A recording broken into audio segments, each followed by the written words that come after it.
Bismillah ar-Rahman ar-Rahim. Assalamu alaikum. This is Dr. Waqas Ahmed with the second podcast on the Integrated Encyclopedia of the Qur'an, IEQ. We will be discussing an immensely important topic today, and that is the upcoming Volume 2, which will be available for the public in autumn 2023, inshallah. I am joined by Dr. Muzaffar Iqbal, the President of Center for Islamic Sciences and the Editor-in-Chief of IEQ. Assalamu alaikum, Dr. Muzaffar. Wa alaikum assalam wa rahmatullahi wa barakatuh. Dr. Muzaffar, in our first podcast, we went over briefly the raison d'etre of the project, the why, how, and for whom. We are extremely pleased to announce that the second volume is going to press in autumn of this year. As someone who has been intimately involved in this blessed project from its inception, I'm absolutely delighted about this extraordinarily blessed event.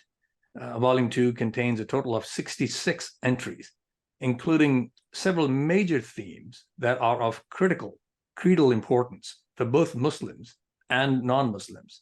Can you briefly comment on the importance of the three major themes, which are companions of the Prophet, sallallahu alaihi wasallam, may Allah be pleased with all of them, belief, iman, and believers, mu'minun? Assalamu alaikum wa rahmatullahi wa barakatuh. This is really amazing that the way these volumes were initially conceived and divided is slightly different from how the first volume came about. When we started the first volume, we obviously wanted to start with Allah subhanahu wa ta'ala as the first entry out of alphabetical sequence. And this is how our tradition has always been. And then Ahmad alayhi salatu wassalam. But the first volume ended with beautiful names of Allah. So it started with Allah subhanahu wa ta'ala and ended with Asmaul Husna. That meant the second volume begins with beauty. And it ends with questions about which we'll talk in a while, inshallah. But the beauty of the second volume is twofold. Number one, it is just infused with the hereafter. It's just the entries are just revolving around the hereafter. Iman is intimately connected with the hereafter. Of course, in this dunya too, but this dunya is just the way to the hereafter. And then mu'min, believers, and the companions of the Prophet ﷺ. So all of these three primary concepts or themes in the Quran are in this volume. And any Muslim, every Muslim knows the importance of knowing what does it mean to say Ashhadu la ilaha illallah. What are the 6 arkan of Iman, for instance? What does it mean to say Iman actually increases and decreases? Like, we are human beings and we sometimes feel we are at a very low point in our life. Is that natural? Is what happened to our Iman? Am I going somewhere wrong? So all of these concepts, all of these states that we have are in this article on Iman. And then the believers, in this world, we see believers are divided, utterly divided into these states and governments and at war with each other. What does Allah subhanahu wa ta'ala say about believers as a collectivity? And finally, I am really, really very thrilled by this article on the companions, Ashab Rasul. This, to my knowledge, is the only place, at least in the English language, where one would find all the mentions of the companions of the Prophet ﷺ. We are talking about collectivity. We are not talking about individual companions, which have, all of them have their own articles.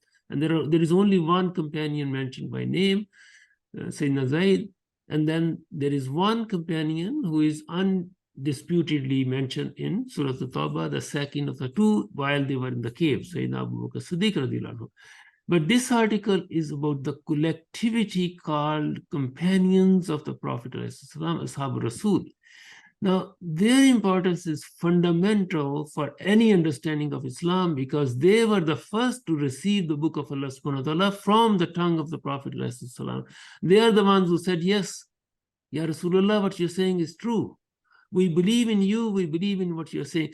And they are the ones who conveyed this book to us. What does Allah subhanahu wa ta'ala say about them? What does Allah subhanahu wa ta'ala say about them as a collectivity? this is just so fascinating. And you were involved in the process of gathering the ayahs which mention them, and it took how long? You know that how long it took. Right. I mean, it's process? incredible. I think the audience will find this really extraordinary that it took almost 2 years for just the preparation of this one article, and we went through the entire Quran, ayah by ayah, multiple times, to make a list of every single ayah that was in any way related to the companions. And then the authors went back to all the major tafasirs for a deeper analysis of the historical context of each of these ayat. So it's truly an extraordinary collection of information. It was very difficult because it's not just Ya ayyuhalladhina amanu, or you who believe, that addresses the companions, because there are many ayahs in which just the pronoun is used. You. Right. What happened to you? Malakum. Like, who is kum? Who is in this ayah? Who is the addressee? And every single time we came across, oh, this addresses the companions in this context. That was such a fascinating process. Dr. Muzaffar, there are 3 other major articles in Volume 2, which are also of incredible significance for both Muslims and non-Muslims. And those are Christians and Christianity, crucifixion, and children of Israel. Can you briefly talk about the importance of these major themes of the Quran? There is a term in the Quran called Ahlul Kitab, and by the consensus of the Mufassirs, Ahlul Kitab refers to the 2 previous religions. People of the book are the Jews and the Christians. If we really look at the thematic structure of the Quran in terms of Risala, the second of its Tawheed Risala Ma'ad, the second category, there is no other community more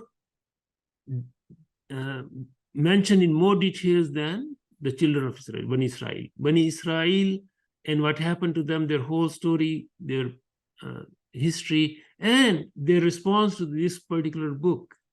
This is such a fascinating aspect of the book of Allah subhanahu wa ta'ala, that it mentions 25 prophets in total by name, and then of course there are prophets not mentioned in the Quran. But out of those prophets mentioned, Musa alayhi salam is the most mentioned prophet, and the children of Israel, Yaqub alayhi salam's children, progeny of Yaqub alayhi salam, they are the most mentioned. So it is, this particular article actually is a result of 40 years of my personal reflection, which is very small compared to the 1400 years of reflection on the theme of Bani Israel, the children of Israel, by our scholars. So this article really is the sum total of the Quranic perspective, inshallah, on Bani Israel.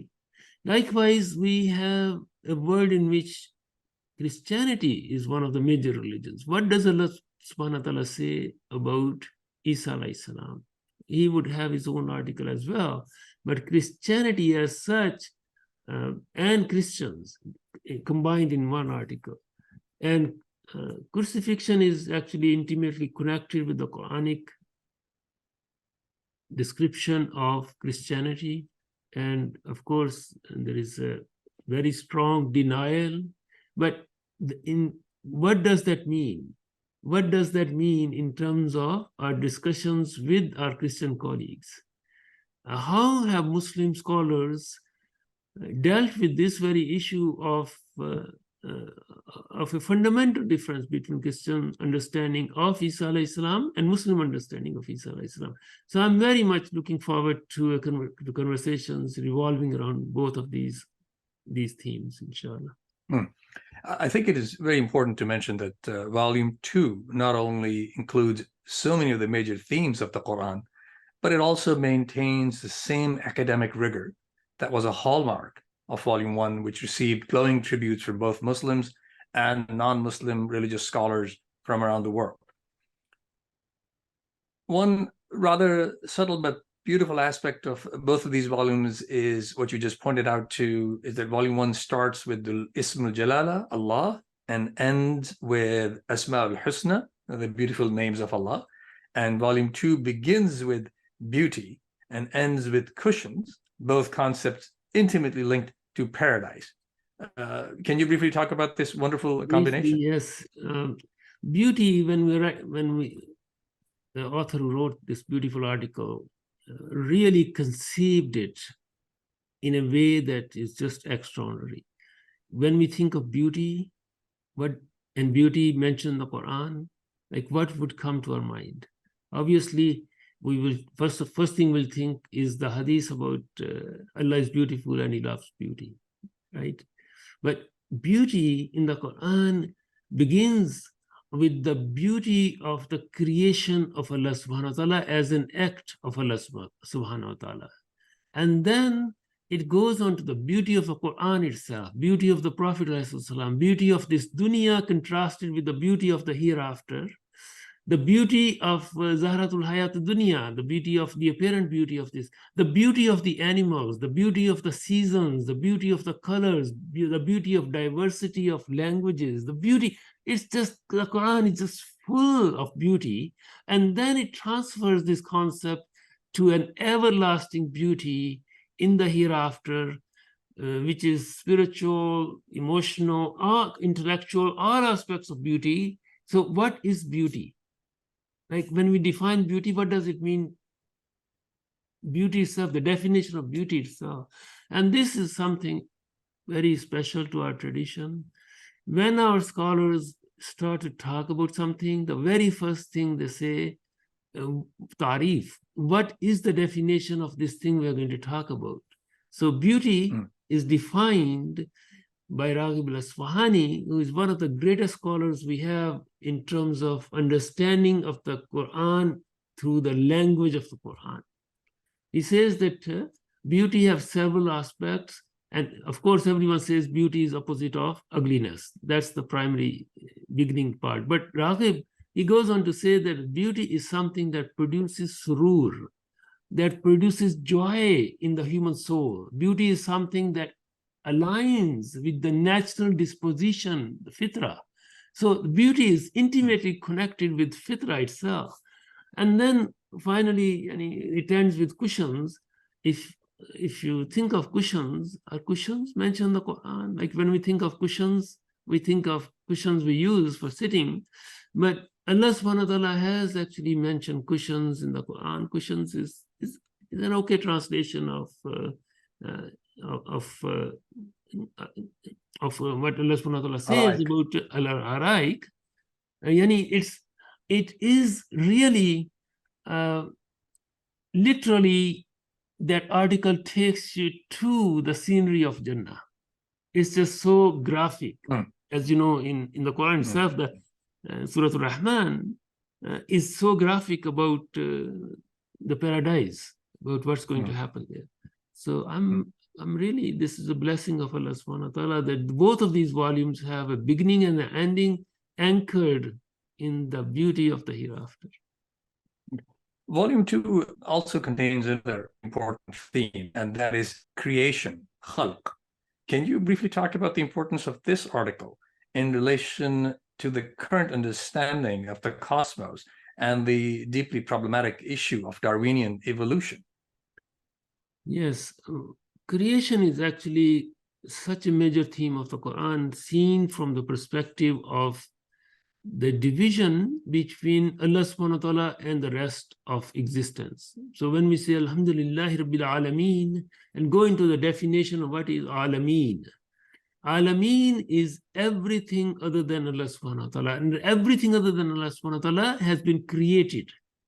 Only Allah subhanahu wa ta'ala has the eternal existence, which means everything is contingent. Everything came into existence at a certain time, and anything that comes into existence at a certain time requires someone to existentiate it. So this article clearly defines the difference between the creator and the created, and the needs of the created, and the dependence of the created. And then we have in this article two particular aspects very important for our contemporary situation. One is the cosmology. Allah subhanahu wa ta'ala says in multiple ayahs, He created the heavens and the earth. Heavens is a very poor translation of samawat. خلق السماوات والأرض في ستة أيام. He created the heavens and the earth in samawat and the earth in 6 days. What does that mean? What does it mean in reference to our current understanding of Big Bang, for example? Number two, life itself, the creation of life itself, our current scientific understanding of life as well as of cosmos, whether we believe in the Big Bang cosmology or not, are both utterly un-Quranic. Utterly un-Quranic. So I hope this article will really be dealing with both of these very important issues and provide some insights to the readers. Dr. Muzaffar, thank you very much for explaining the importance of Volume 2 for our audience and readers. I'm sure that this volume will be immensely beneficial for everyone and really help to rectify some of the major misunderstandings about the fundamental creedal issues facing both the Muslims and non-Muslims alike. Jazakallah khair, and may Allah subhanahu wa ta'ala continue to guide you and help you and your team towards bringing this blessed project to fruition. Thank you, everyone, for joining us. And until next time, Assalamu alaikum wa rahmatullahi wa barakatuh.